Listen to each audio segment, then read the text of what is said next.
All right. Good morning, evening, afternoon, whatever time of day it is for you. Today's lesson will be a summary and review on a variety of statements, fallacies, and views that atheists hold.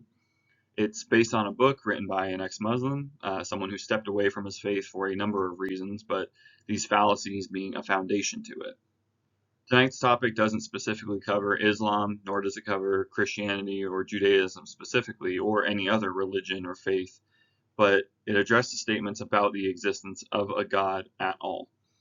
It'll be one of the longer lessons of this group, so brace yourselves. So without further ado, let's get into it.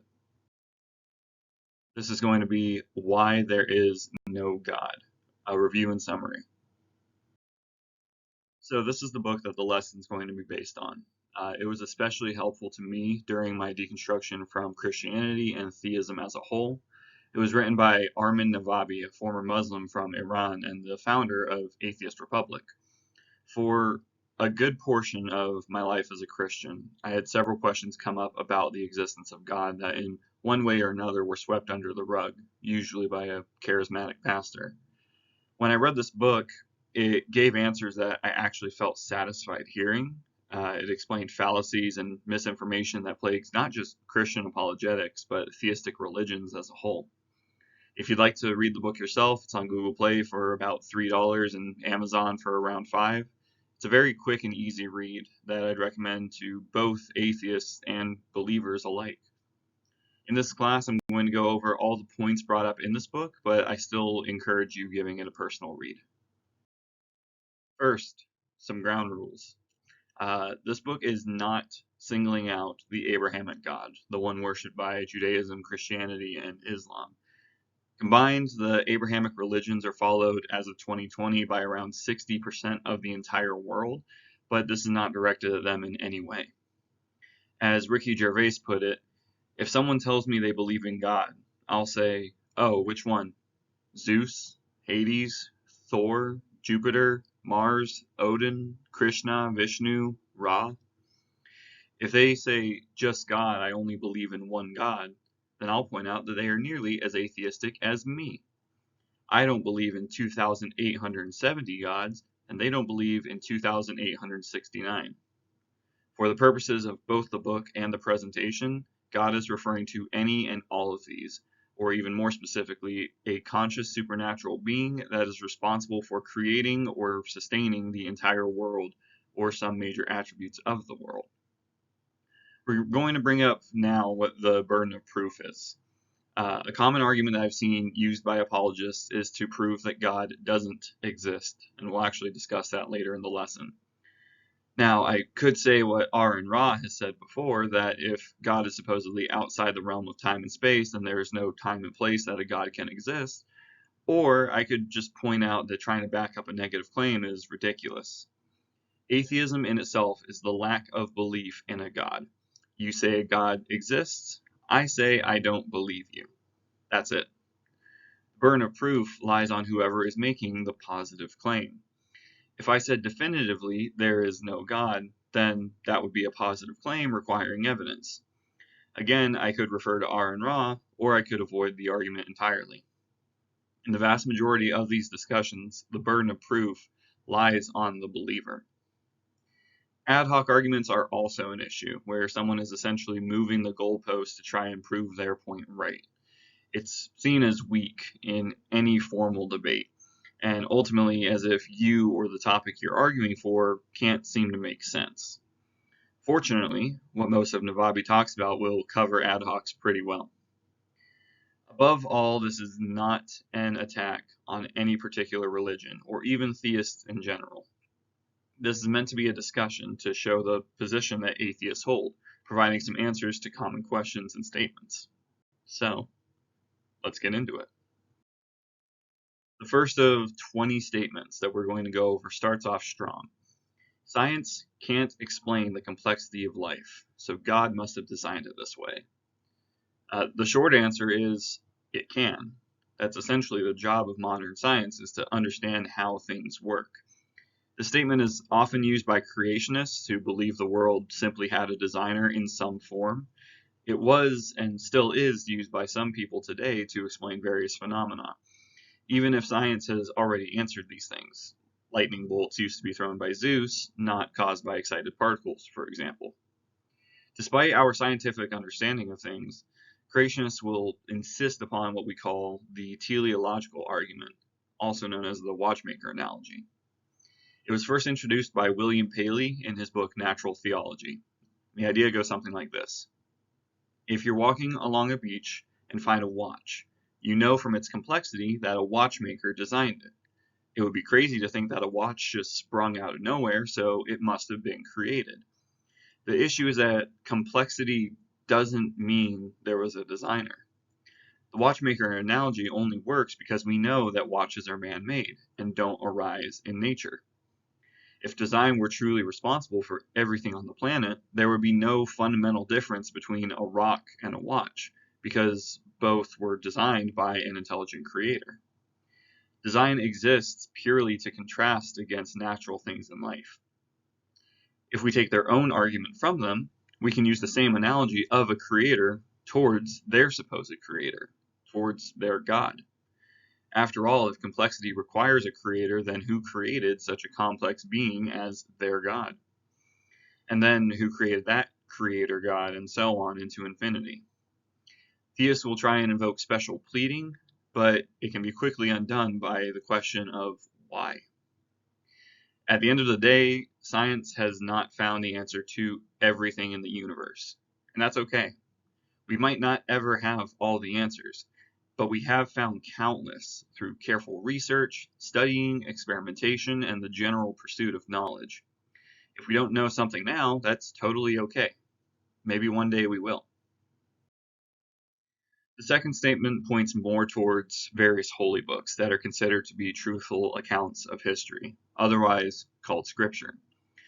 Oftentimes, scripture is either written by or directly inspired by a deity, and these scriptures are used by their individual religions as proof of that deity. Christians use the Bible, Muslims the Quran, and so on. Many religions will also claim that their book is uniquely perfect, suggesting even further its divine origin. The issue is that this reasoning is inductive, coming to a conclusion before being presented with evidence. This invokes circular reasoning within the believer, where the argument's question presupposes its answer. This, as Navabi puts it, is no different than saying it's true because I believe it, which hardly counts as evidence. I've personally heard some family members use that. It's weak. It's even more apparent when the scripture in question is full of contradictions, as well as inaccuracies and other internal errors. This makes sense in the case of the Bible, for instance, where the book was written by multiple authors and compiled over centuries. Even still, that doesn't address inaccuracies, like in Genesis 1 through 19, the earth was being created and then plant life existed before the sun. The things plants need to grow, among other things. The Quran isn't free from this either, with suggestions that the earth is flat and that the sun rises and sets in particular parts of the earth in Surah 1886. The errors make sense given the time these books were written, but if they were truly divinely inspired, why would there be any inaccuracies at all? Contradictions are also rife throughout Scripture, such as who Jesus was buried by. There's different accounts in Matthew 27 and Acts 13. Whether one angel was seen at Jesus' tomb in Matthew 28 and Mark 16, or if two angels were seen in Luke 24 and John 20. And whether or not Jesus died after the Passover meal in Mark 14 and 15, or before in John 18 and 19. When this supposedly perfect scripture's only consistency is not agreeing with itself, we realize pretty quickly that it's just another man-made creation and ultimately fallible. The next statement talks about how miracles must prove the existence of God. The starting point we have to come to is a question. What's a miracle? Navabi uses the Collins English Dictionary in his book, and the definition is as follows. An event that is contrary to the established laws of nature and attributed to a supernatural cause. We can restate this as something that is statistically unlikely to happen without the intervention of a god. These statistical events must have a divine explanation rather than a natural one, although you could theoretically apply the same two types of explanations to anything. Perhaps it's a miracle that a child survived a life-threatening disease, but perhaps it's also a miracle that my neighbor had some milk in his fridge after I poured my cereal and realized I was out. The thing is that oftentimes the reason something is attributed to a deity is because it has unknown factors. I brought up lightning bolts earlier, so let's start there. Nearly every culture around the world has a thunder god in their native mythology. Zeus, Thor, Indra, Raijin, and so on. The various ways they would create thunder and lightning, whether it be by a physical bolt, a hammer, or any other means, were explanations for stormy weather. Now that we have a better understanding of meteorology, we have a natural explanation for thunder and lightning, even though it was once considered to be divine. This wasn't their fault. They didn't know hundreds or thousands of years ago how lightning actually occurs, but that shows pretty well how a previously unknown cause had a totally natural reason for occurring. This fallacy is often called the argument from ignorance and essentially says, you don't know, so I must be right. Using this exact logic, Navabi states that he could claim the sun is running off of trillions of AA batteries, and states that if someone can't prove him wrong, it must be true. These unfalsifiable claims hold no merit without evidence to back them up. To finish off this slide, I'll leave another quote from Armin Navabi. God, at least the Abrahamic God, is defined by his miraculous nature, and miracles and magic are essentially the same thing, both being the evocation of supernatural forces or entities to control or forecast natural events that are inexplicable by science because they defy the laws of physics. And anything that defies the laws of physics is physically impossible by definition, thus God is impossible by extension. So I'm going to skip saying that the statements are common because truth be told, they all are, but this one gets brought up a lot towards atheists. Oftentimes, a religion or belief in a god or gods is what a person attributes their sense of morality to. Many holy books contain rules for how someone is to behave. The Bible and Quran have the 10 Commandments on top of other parables. The Satanic Bible has the 11 satanic rules of the earth. Norse paganism has the 9 noble virtues, and so on. The stark contrast to this is atheism. There is no defining set of rules. Yeah, we mentioned the 10 Commitments last week, but those aren't necessarily rules, they're more accurately character traits. Because of this simple fact, atheists are often seen as less trustworthy, despite the majority having a solid sense of morality. The difference between an atheist's morality and a theist's morality is that oftentimes the atheist is more willing to accept change. Many popular religious texts were written hundreds or even thousands of years ago and reflect the values at the time they were written. As our culture changes over time, many of those previously acceptable values become outdated. Practices like slavery, for example, are discussed both in the Bible and the Quran and are written as if they were acceptable. The death penalty is also quite frequently used for minor crimes, such as cursing your parents in Exodus 21:17, or becoming an apostate from Islam in Hadith 17, Book 83. When topics like this, among others, are brought up, a common response is the theist saying, that's out of context. The idea is that the verse can't be truly understood unless you read the verses before and after. The two issues that arise are, one, oftentimes the context makes the verse in question even worse, and two, it's a double standard. Theists ask for context when confronted with problematic verses, but they don't need context with verses talking about love, charity, or any other positive verse.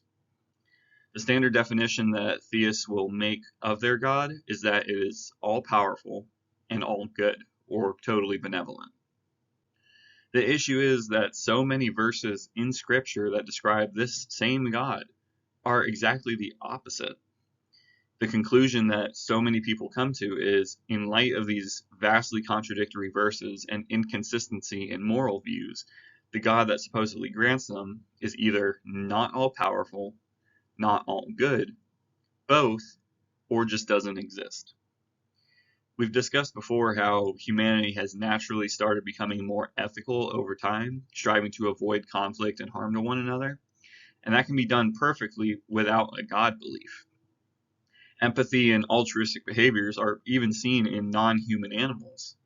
Us as a species moving away from harm and conflict is evidence of those traits, not of a God. So this next statement is, in my opinion, one of the weakest of the rest. If so many people around the world believe in some kind of God, then it must be true, right?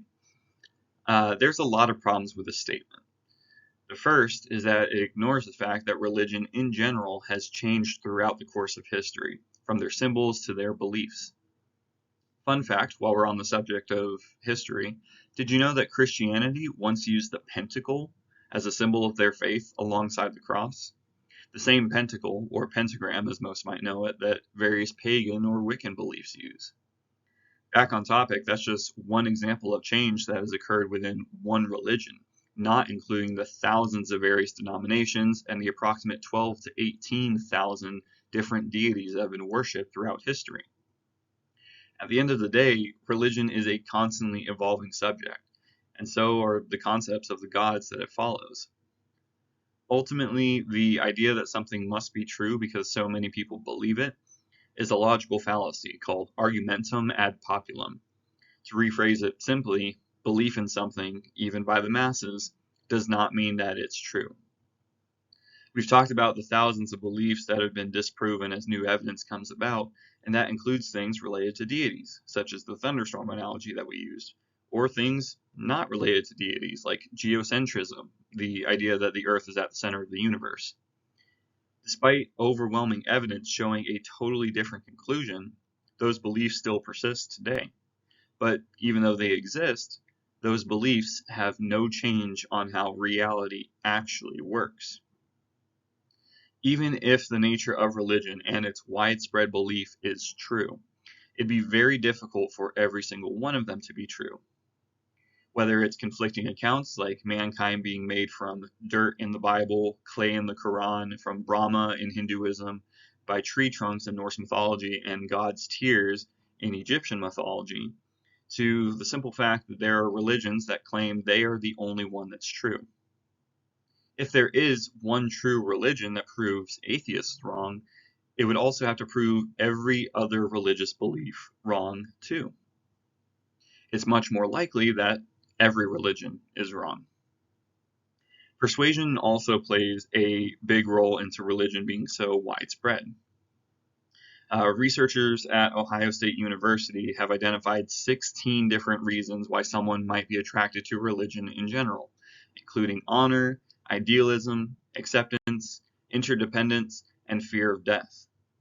It's possible that religious beliefs tap into those traits and ultimately exist only in someone's mind and not in reality.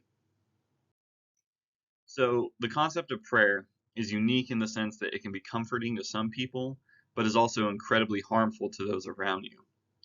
If someone believes that they can change the world through prayer, then they suddenly mean something and believe that they can make a difference if they say a few magical words.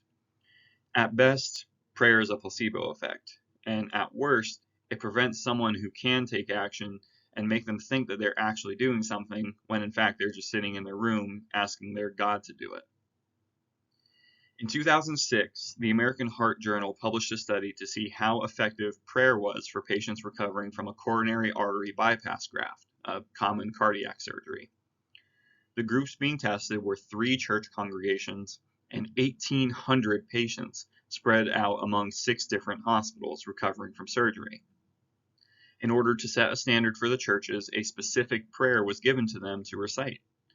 The prayer was asking for a successful surgery, a quick, healthy recovery, and no complications. The churches were also given the first name and last initial of the patients they were praying for. The 1,800 patients were divided into 3 different groups. One group was being prayed for and didn't know it. One group was not being prayed for. And the last group was being prayed for and told they were receiving prayers.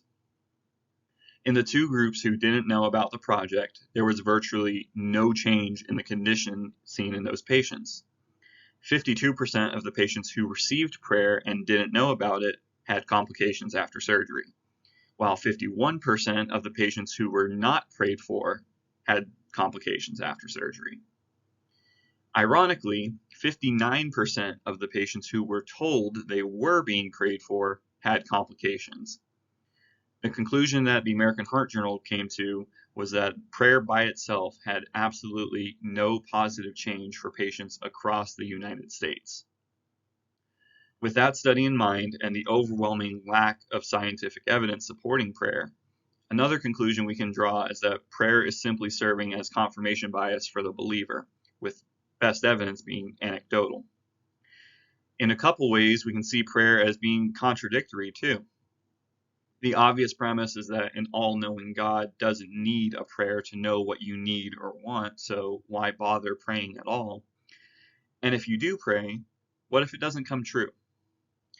As Seth Andrews pointed out in his speech and book titled "Christianity Made Me Talk Like an Idiot," it can sometimes be interpreted as, when God closes one door, he's opening another, but then God closes that door and opens a window. But then God closes the window because you weren't ready for what's behind it. Even more denigrating to the person who did pray is the ridicule they might get from fellow believers, saying that they didn't pray the right way or didn't believe hard enough. Another contradiction in prayer is the unique situation that Navabi brings up. What if one mother is praying for her child to receive a heart transplant, and the other mother is praying for her organ donating child not to die? Which one does God pick? Whether you're praying to win a war or a football game, you're also praying for the people on the opposite side to lose. It's selfish and harmful, and that harm needs to be addressed. Moving on to the subject of a personal relationship with God. It's one that similarly soothes the brain, as we mentioned last slide. Even if someone doesn't feel strongly about a church, temple, or even religion as a whole, they can still claim a personal relationship with their God. The problem that arises with these personal relationships as proof of God's existence is that they're all inherently subjective experiences, and similar to prayer, almost entirely anecdotal. That's not to say the person isn't showing genuine emotion behind these statements, but it doesn't verify anything. A person's personal experience with God might range from simpler feelings like calm after praying or reading a certain scripture, to claims of having visions or hearing the voice of their God. This isn't specific just to religious theists, as a variety of things can affect both religious and secular communities. Mental illnesses or drug usage could certainly alter the perception of someone's mind. Some cultures even encourage the use of psychedelic substances to get closer to their God. The difference is that these exact same reactions, feeling calm or happy after a certain activity or having some kind of personal reaction to something, can all be replicated identically and studied with various brain scans like functional MRI. On the flip side, an objectively identical event might mean something entirely different to different people. An unexplained sensory experience might be attributed by one religious person as a sign from their God, while the person standing next to them might consider it to be a ghost or demon, and another might think it's an alien. These personal relationships with God are just that. They're personal, and at the end of the day cannot be considered as definitive proof. So I've actually personally heard a couple family members use this exact statement, that it's safer to believe in God than not believe and go to hell. The concept of hell by itself is something that we'll discuss in another lesson, but right now let's focus on this. In the mid-1600s, mathematician and philosopher Blaise Pascal introduced an argument that would be dubbed Pascal'S Wager. The premise of the argument was this: if you believe in God and you're right, you're rewarded with eternity in heaven. If you believe in God and you're wrong, nothing happens. If you don't believe in God and you're right, nothing happens. But if you don't believe in God and you're wrong, you spend eternity in hell. While Pascal was a great mathematician, his theological argument can be dismissed pretty easily.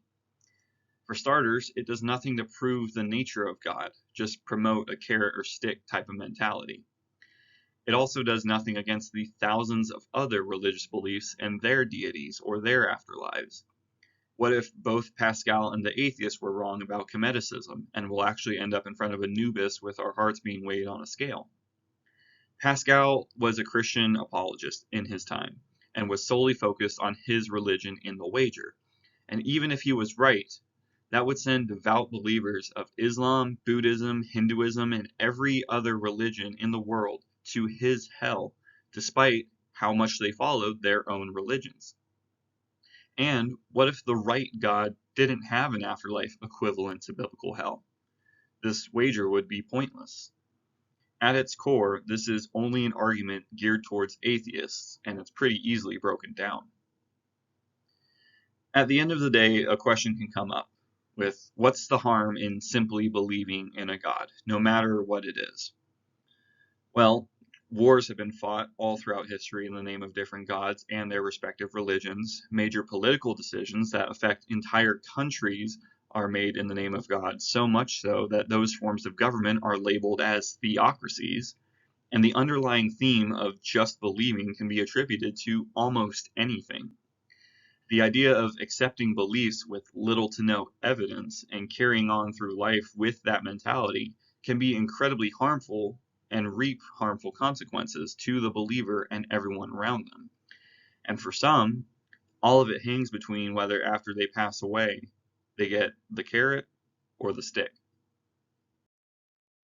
When arguments can't rely on proof, the counter that many theists will propose is that you just need faith.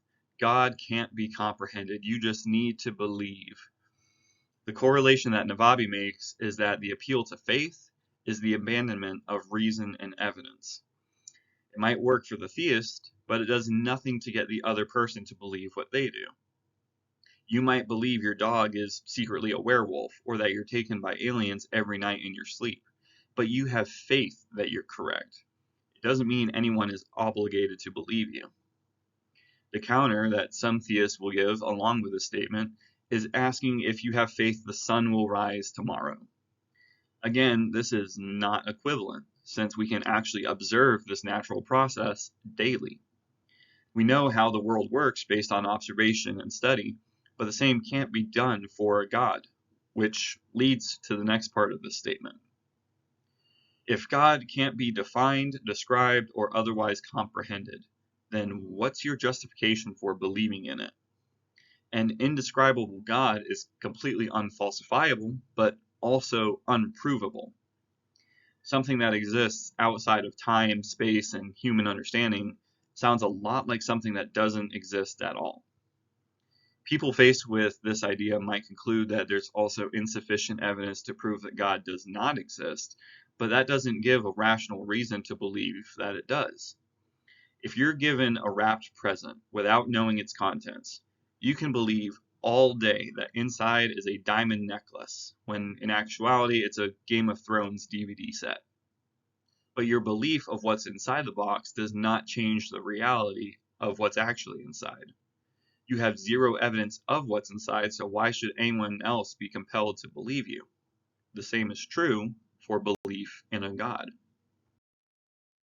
A follow-up statement to the last one might be this: you can't prove that God doesn't exist.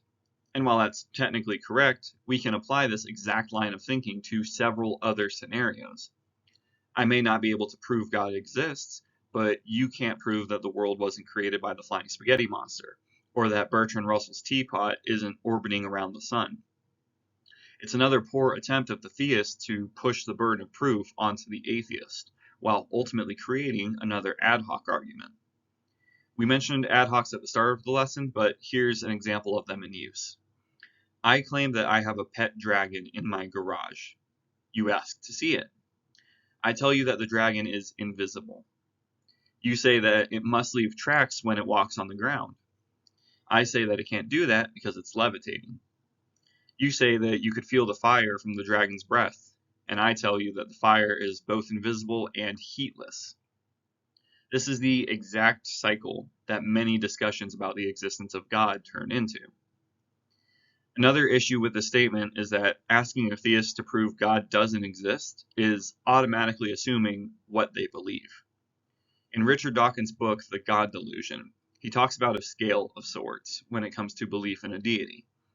This scale is broken up into 7 different points, with points number 1 and 7 being 100% sure that a God doesn't exist, points 2 and 6 being mostly sure that a God does or does not exist, points 3 and 5 leaning towards the belief that a God does or doesn't exist, and point 4 being totally indifferent on whether a God exists, a true 50-50.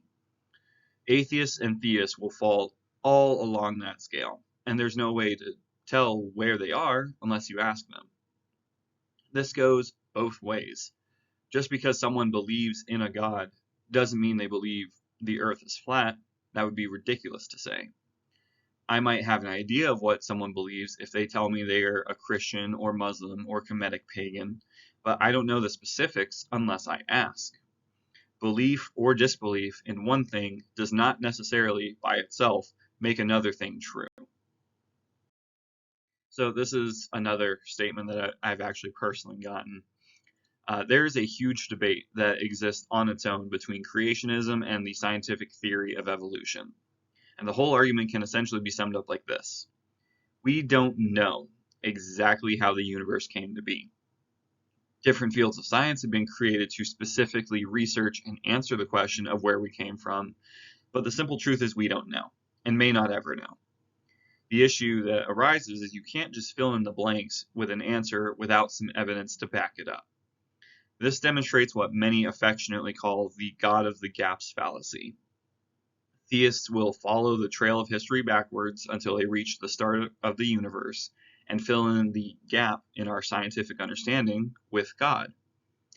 As we discussed earlier with the Watchmaker analogy, if everything must have been created, then who created God? You can't attempt to solve one mystery with an even bigger mystery. Creationists will actually attempt to use some science to make their argument more plausible. The second law of thermodynamics is one of the most frequently heard in the creation versus evolution debate, and it essentially says that systems must become more disordered over time. So complex living cells and organisms couldn't have possibly come out of basic inanimate chemicals. In other words, more time means more chaos, not leading to the complexity of life. What creationists fail to mention is that this law only works in a closed system, where no matter or energy leaves or enters. The Earth is not a closed system. We receive outside heat and light from the sun. The law of conservation of mass is another one, the one that says matter cannot be created or destroyed, so it must have been originally created. This one flunks too, with the simple idea that it's possible the universe has existed forever with the same amount of matter. While that idea is just that, an idea, it does have a natural explanation rather than a supernatural one, instantly making it more likely based on our current understanding of the world. Even if we were to accept that the universe needed a prime mover to kickstart life as we know it, it doesn't do anything to explain the traits of the creator God. It doesn't give any detail about the level of intelligence or consciousness or morality. These are all individual claims that would need to be addressed separately. At the end of it all, the cosmological argument does nothing towards providing proof that a God exists. The next statement talks about the identity of the individual. For a lot of people, a big part of their life is their personal religion. It influences decisions, life choices, and so much more. In some places, rejecting a religion can promote a feeling of isolation. And this isn't to dismiss the good work that some churches, mosques, and temples do. They hold food drives, they bring communities together, some offer counseling services, chaplains in the military offer counseling services, and a lot even donate to families in need. That all being said, the benefits of a religious community do not offer evidence towards the existence of a deity. It might show that people can do great things when united under a common goal or purpose, but not prove the figurehead of that purpose true. The Satanic Temple, for instance, is actually very open with the fact that even despite their name, they are an atheistic organization who in no way believes that Satan is real. By extension, this in no way proves that God helps people, just that people can help themselves and those around them. Claims that a God has helped someone are, as we discussed earlier, subjective and anecdotal, and don't meet the burden of proof. A question will also come up with this statement. What about the people God doesn't help? There are millions of religious people who suffer in some way through hardship, depression, go through horrible situations, and die prematurely, just like anyone else. If God is really responsible for all those things that happen in people's lives, wouldn't that God also be responsible for the bad? And if you attribute the positive things that religious people have done to God, then why not the negative things, like religious wars or discrimination against others, and so on? Recovering from harm that religion causes has actually been dubbed religious trauma syndrome by Dr. Marlene Winnell, who works for the British Association of Behavioral and Cognitive Psychotherapies. RTS is a combination of symptoms including depression, anxiety, and social functioning problems that all stem from religious indoctrination.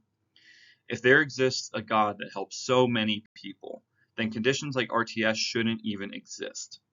At best, this statement shows that whatever God the person believes in is probably not all that great. So we talked already about people changing the definition of God to become more obscure until it's practically undefinable. Statements like God is love or God is energy are really similar, but it changes the definition to a concept that's already been established, or something that we know exists, like nature or the universe, and so on. Author Brian McPhillips claimed in his article titled Einstein Proves the Existence of God that God is the energy in E equals mc squared, and is thus responsible for creating the universe. The problem is that we already have a word for energy. It's energy. In McPhillips' case, it just so happened to work for defining the word God, too. For many theists, God is more than just energy, but is a conscious being that answers prayers, influences life decisions, offers judgment, and can think, speak, and act on its own. There's absolutely no evidence showing that energy in its common definition can do any of that. Without those qualities, either energy is not divine or supernatural, or God is significantly reduced in scope. The consensus leans towards the former. Theists define God in a number of different ways. Monotheistic religions such as Christianity, Islam, and Judaism define God as a single, all-powerful, benevolent being.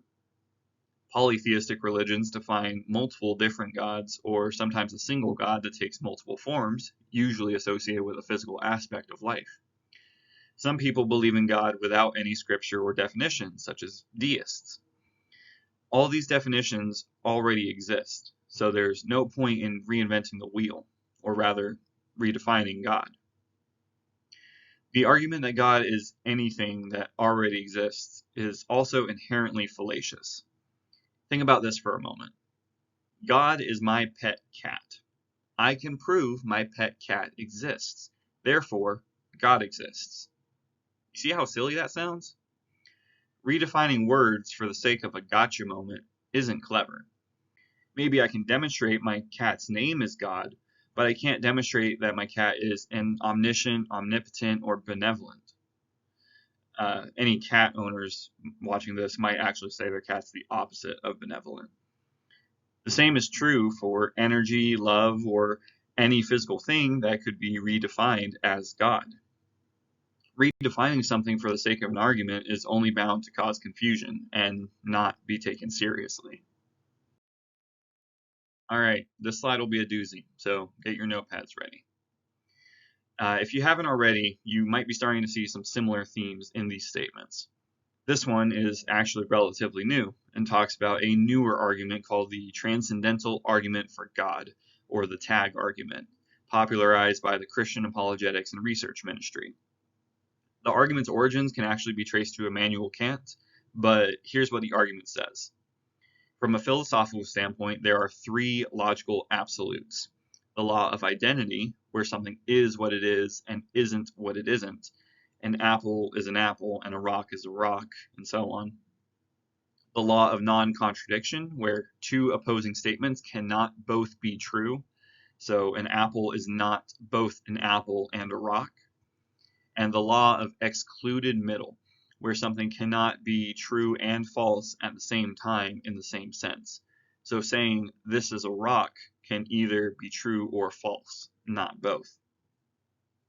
These laws are absolute. There aren't any exceptions to this. The tag argument piggybacks off of these laws and essentially says this. The laws of logic are always perfect and absolute, as well as purely conceptual. Because human minds are not perfect enough to create a concept like this, a perfect mind, or God, must have done it. Seems pretty solid, right? The problem is that this argument faces is the laws of logic are descriptive, not prescriptive. The universe doesn't exist based on these laws and won't collapse on itself if these laws are broken. Gravity, for example, is a descriptive law. Isaac Newton didn't invent it, he just gave it a name. In the same way, these laws only exist because something was observed to be true. An apple is an apple because if it wasn't, it wouldn't be an apple. These laws don't require the mind of a deity or any other mind to exist. On top of all this, just like the other statements we've covered, it does nothing to prove the other characteristics that are commonly associated with God. This is just a single piece of a very large puzzle that, even if proven to be true, would still leave plenty of other pieces to attempt to put together. So, along with the creation of the universe, we don't know if life has any actual purpose for existing, and that includes human life. Organized religions provide millions of people with both a community and a sense of purpose.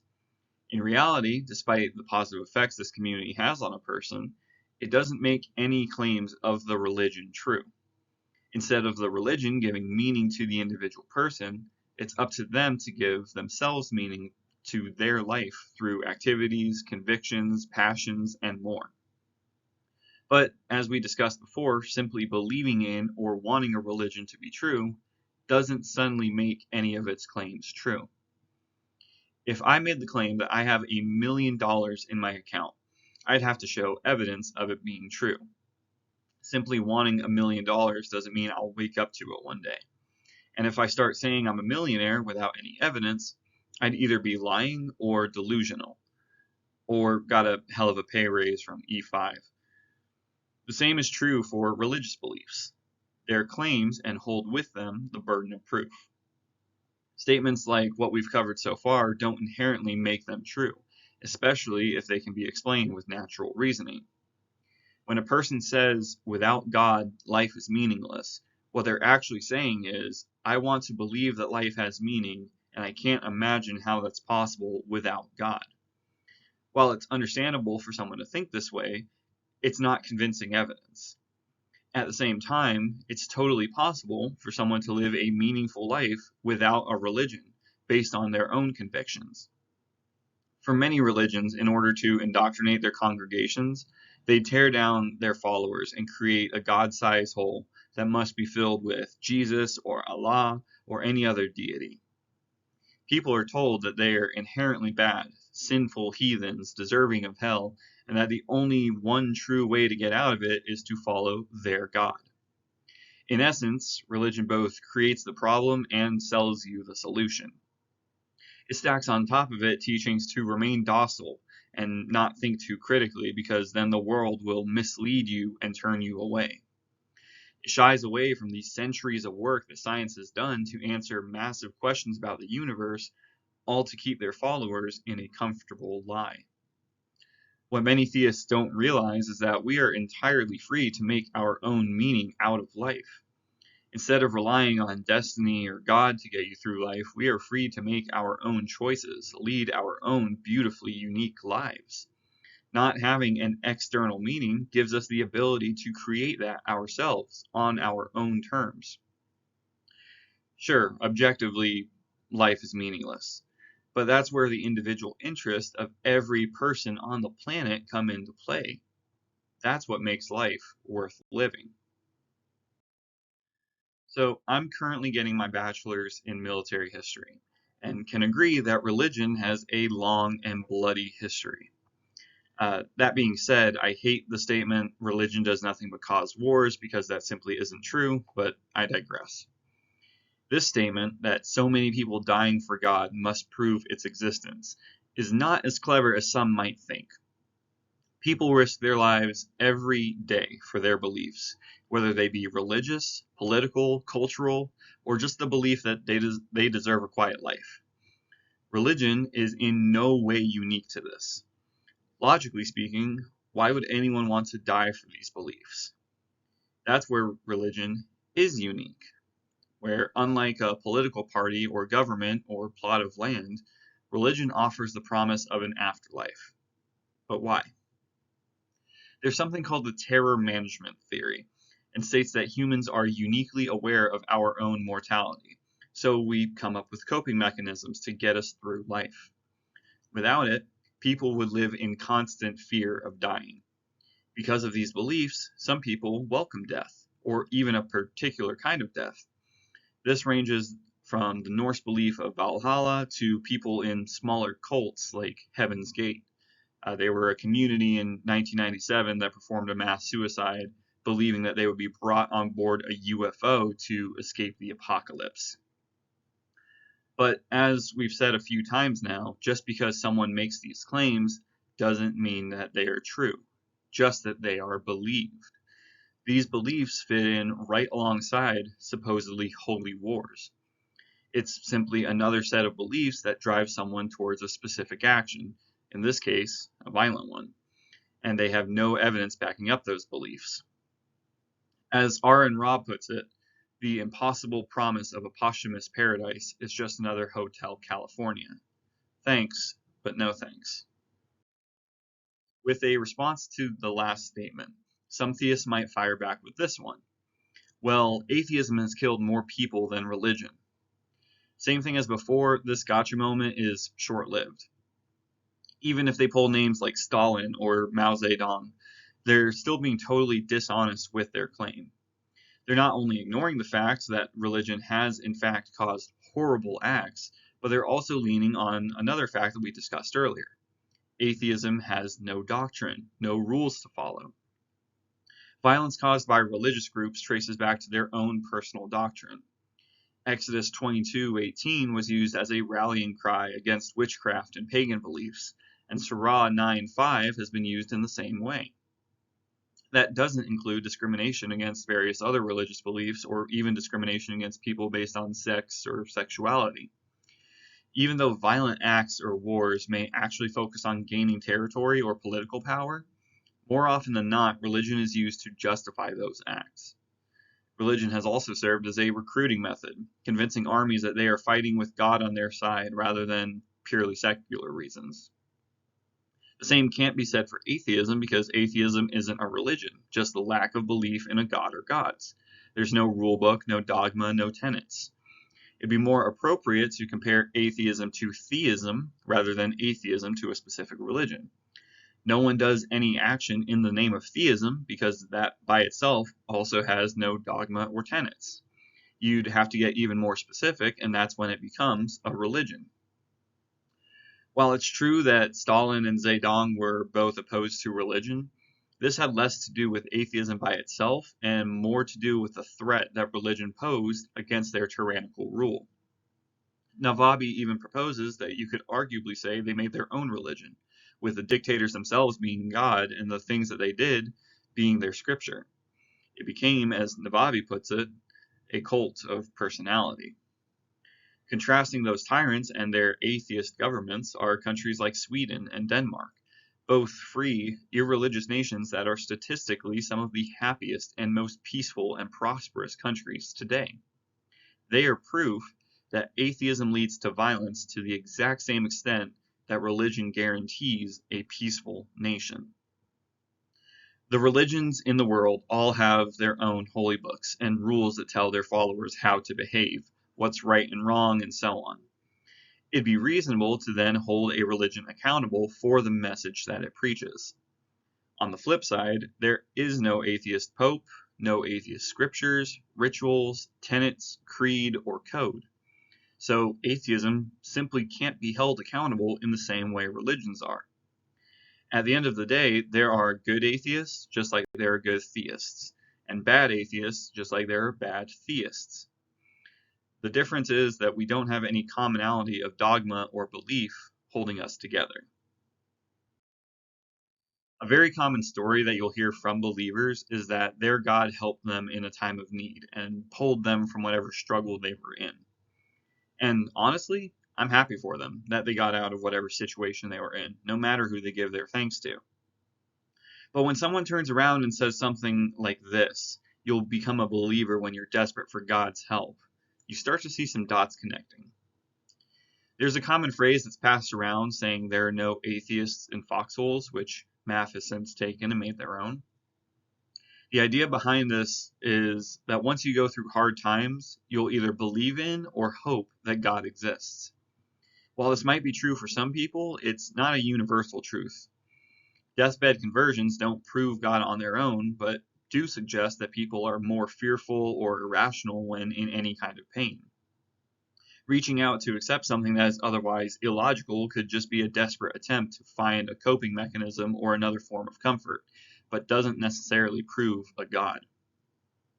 Many atheists who came from a religion lost their belief in God through some careful consideration and critical thinking, and they aren't likely to change all of a sudden.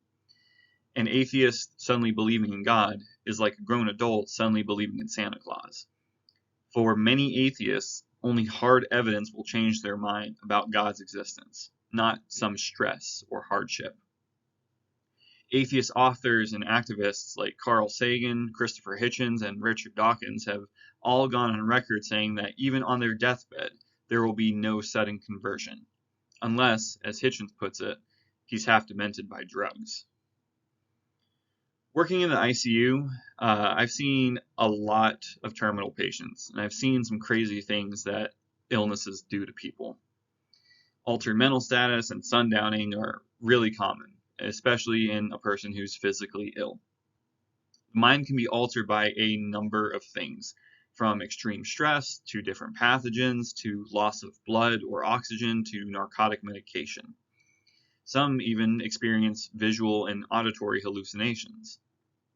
If and when that person recovers, they might think that any of what they personally experienced was real. The human brain, when under any of those conditions, is very easy to trick into believing anything. It's very possible that several bedside conversions simply weren't founded in any evidence, which again points to beliefs not having any actual effect on reality and the way the world works. All right, we're almost done, y'all. Throughout history, there have been several geniuses and pioneers of scientific change that have believed in God. Isaac Newton, the father of calculus, the theory of gravity, and the laws of motion, was a Christian and alchemist for the majority of his life.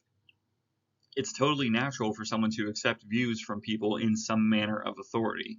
We're taught from a young age to listen to our parents because they know more than we do, and to listen to teachers in school, and so on.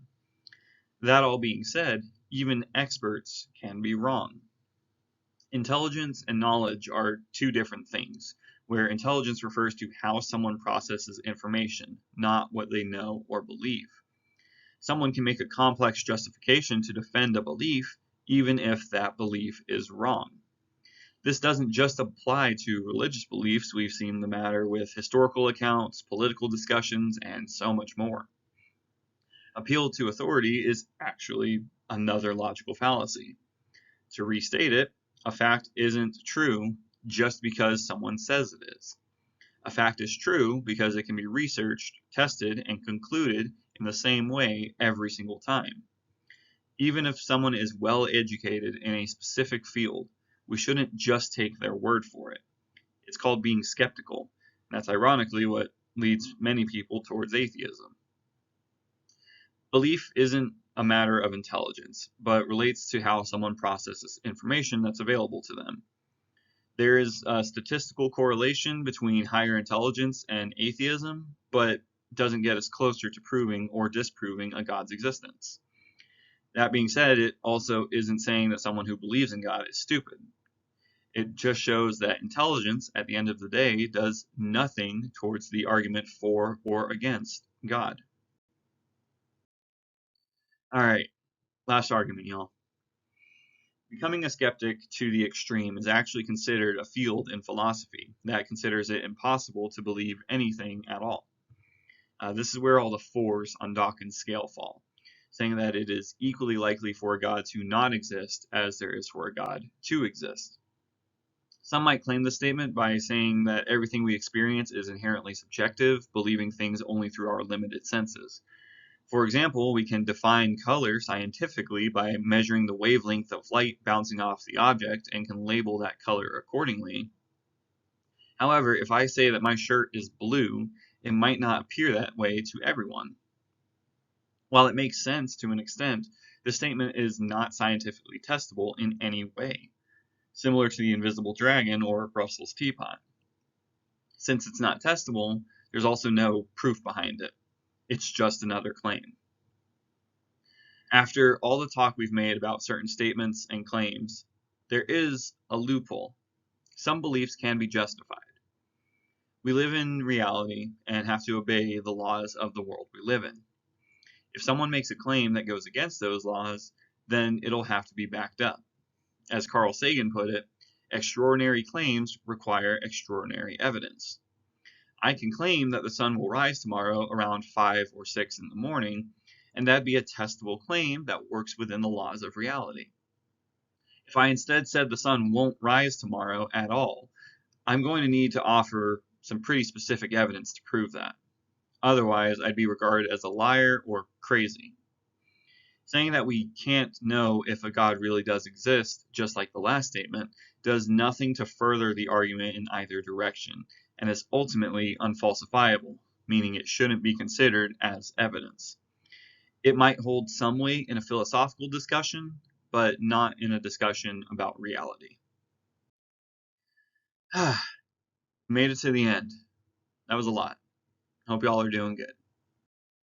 So to bring everything together, the whole purpose of this was to break down and give reasons why someone who doesn't believe in a God simply doesn't.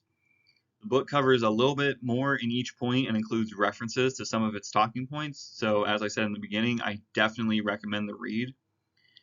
I hope this was educational and taught a lot about why atheists reject certain claims. For any believers watching this, I hope you can take one thing from this. I'm not going to judge you for your beliefs as long as you don't judge me for mine, or rather, my lack of belief. Before we totally wrap up, this is the upcoming agenda for the next few weeks. In the spirit of Halloween, I'll be giving a class on the history behind Satan and other antagonists associated with religious belief, as well as talk a little bit about the Satanic Temple and what they do. Kicking off November will be a series of discussions and lessons about harmful doctrine in religion, starting with hell doctrine and how that's changed over time. The following week will be focused on religious nationalism, where we break apart theocratic beliefs and the effect they have on the people under them. November 18th, we're going to start a documentary series called Shiny Happy People. It's a 4-part series that dives into the Institute for Basic Life Principles, a fundamentalist Christian organization run by a guy named Bill Gothard, and some of the effects that it's had on its followers. A friend of mine actually stars in the documentary, and I'm really looking forward to watching and discussing it with y'all. But all that being said, thank you for sticking around the past hour to listen to me. I greatly appreciate it. Let me know what y'all thought. Give me some feedback, and I hope to see y'all soon. Have a good one.